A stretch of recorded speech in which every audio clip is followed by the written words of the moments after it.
Бүгін достар, сіздермен Айнамгүл. Бүгін біз осындай ерекше шоколадный муравейник пісіретін боламыз. Менің каналыма тіркеліп кетуді ұмытпаңыздар достар. Бізге шекер, какао, ұн, жұмыртқа және сары май қажет.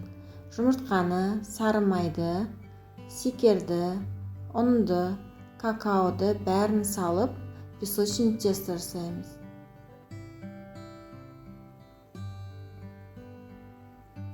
Формаға салып жайып шығамыз.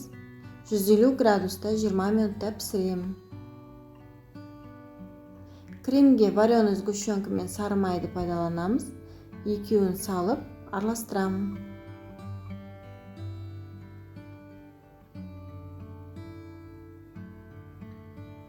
Дайын болғаннан кейін бірден ыссы күйінде кремге саламын.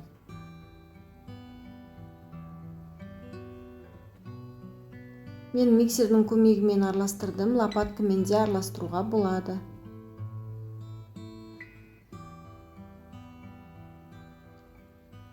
Форма осындай кондитерлік дөңгелек форма, болмаса қолыңызда бар форманы пайдаланыңыздар.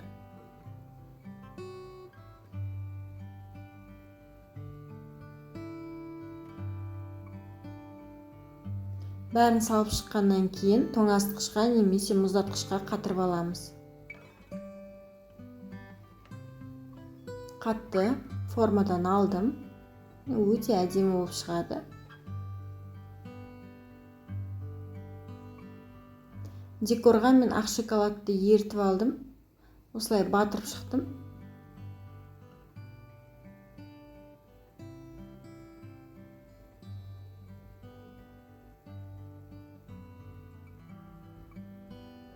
Және де қара шоколадты да кондитерлік қапқа салып, ұшын қиып, үстінен қиып шығамын.